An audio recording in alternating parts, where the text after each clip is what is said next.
So, you know how it is if you're a software developer these days? In 2025, it almost feels like you have to be using an AI coding assistant to keep up. No, absolutely. It's becoming ubiquitous. Yeah, we're seeing figures like, what, 75%? 75% of developers are using tools like GitHub Copilot, maybe Cursor.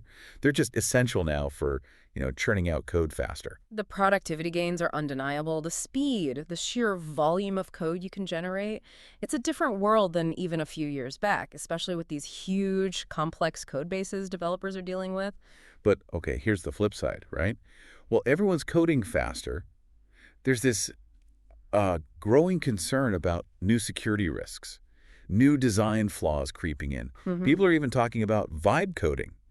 The AI spits out some code, and maybe, just maybe, it doesn't get looked at quite as hard as if a human wrote it from scratch. That's a really important point. The ease of generation can sometimes lead to, well, less critical review. Developers might just accept a suggestion because it looks right, it compiles. But the underlying logic, or how it fits into the bigger picture, the application architecture, that's where subtle vulnerabilities can hide, even if the code is technically perfectly valid syntax. And it's not like the AI is perfect anyway. We hear about hallucinations, especially with some of the open source models. Yes, that's a significant issue. The AI essentially invents code that might be incorrect or even insecure. The data suggests open source models might do this, what, over 20% of the time? Oh, that high, compared to maybe 5% for commercial ones. Roughly, yes. And that's a pretty wide door for errors or even potential exploits to slip into the code base. So these errors, they aren't always obvious, like a crash. Not at all. They could be subtle bugs, logic flaws, or worse, security holes that aren't immediately apparent during standard testing. The sheer amount of AI code just increases the potential places things can go wrong, the attack surface. Which makes you wonder about our traditional security tools. Yeah. The SAST, the SCA, Yeah. the stuff we've relied on for years. Are they really cutting it in this, new AI-driven world? That's the million-dollar question, isn't it? Yeah. These traditional tools, they're mostly rule-based. They look at specific files, specific functions. They're good at finding known bad patterns, known vulnerable libraries, Okay.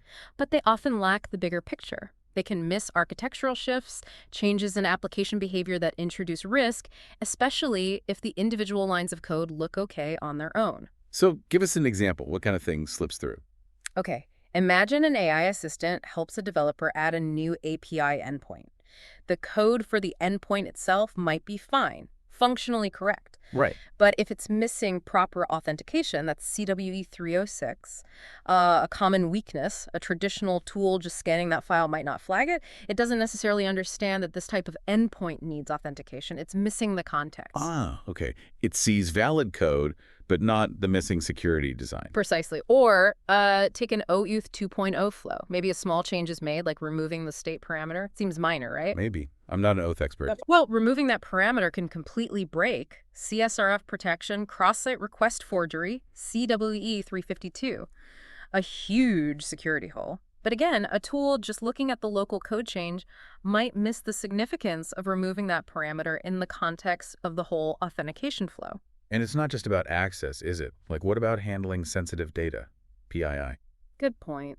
An AI might suggest code that starts collecting new types of personally identifiable information. The code to collect it might be sound. Okay. But if that new collection hasn't gone through proper privacy reviews, security assessments, that's a massive compliance risk, a data breach risk waiting to happen. Traditional code scanners often aren't looking for that kind of problem. It's like they're checking the spelling but not reading the story. They miss the plot holes. That's a great analogy, yeah. Even something like changing the crypto library used for TLS. A traditional tool might only flag it if the new library is on a known bad list. Right. But what if it's just a non-standard library?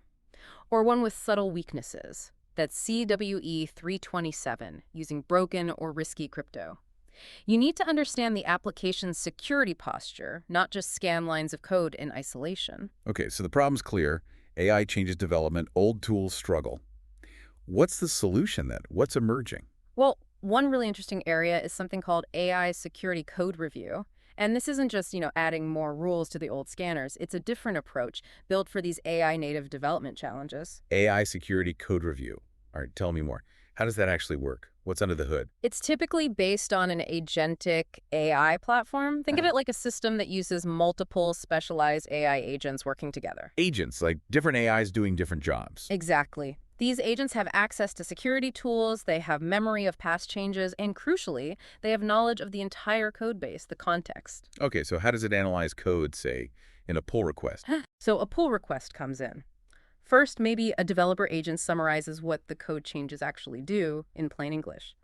Then an architect agent looks at those changes and categorizes them using like a security map of the application, a security ontology. It figures out where the change fits in the architecture. Mm-hmm. And finally, a security agent takes that categorized information and assesses the potential security impact. Is this high risk, low risk? What needs attention? So it's going way beyond just finding patterns. It's trying to understand the meaning of the change in context. That's the key difference. It evaluates how the change affects the application's structure, data handling, component interactions.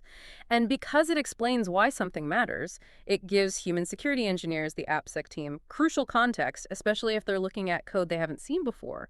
Helps them prioritize. That makes sense. So what kind of specific things can this AI review catch that the old tools might miss? What are the categories? Well, it looks across a really wide range, like we talked about. New API endpoints, it flags that, highlighting the need for auth checks. Changes to authentication methods fall under access control. Okay, the basics. Right. But also changes to the CI/CD pipeline itself that gets flagged. Updates to configuration files like Terraform under configuration. Switching crypto libraries like for TLS falls under cryptographic. So infrastructure and setup too, not just the application logic. Definitely. Database schema changes. Database.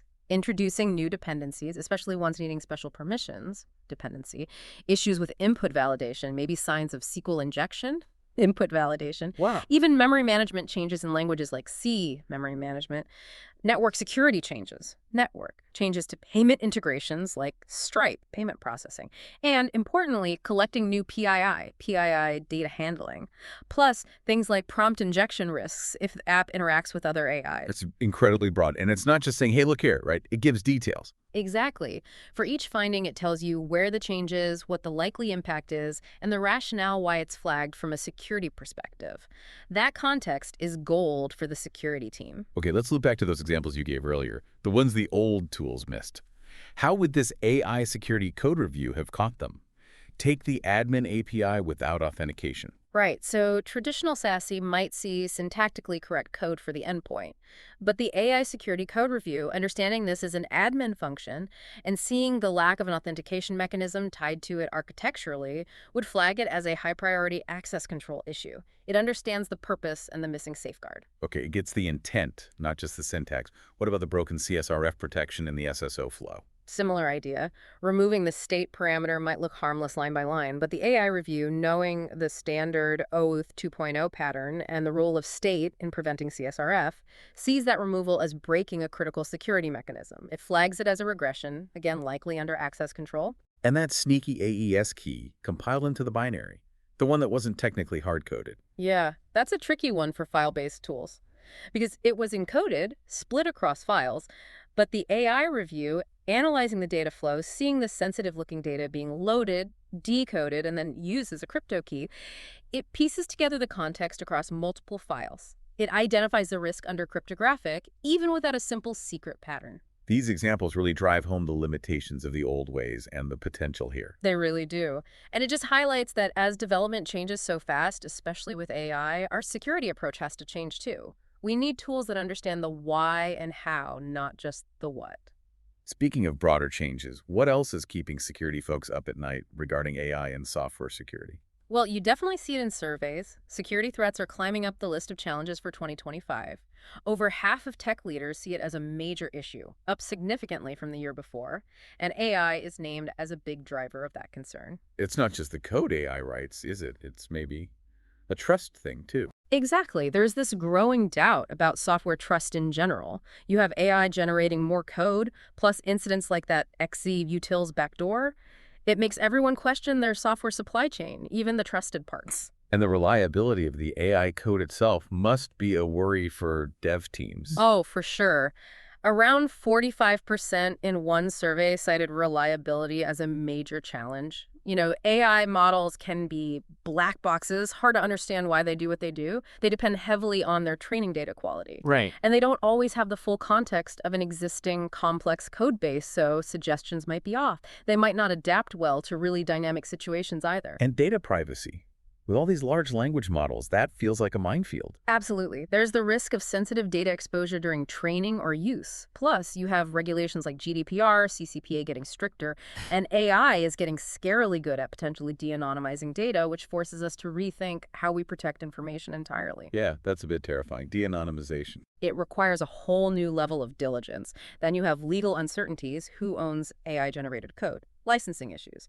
And on the flip side, attackers are using AI too. AI-powered cyber attacks are getting faster, more sophisticated. So we need AI defenses just to keep pace. Pretty much. And this rise of agentic AI is acting more autonomously adds another layer. More complex dependencies, blurred trust boundaries. It's a lot. So pulling this all together, Yeah. AI is revolutionizing development, huge productivity upsides, but wow, it's bringing this wave of complex, subtle security challenges that our old tool belts just weren't designed for. That's the perfect summary. The key takeaway is we really need a shift in mindset for application security in the AI age.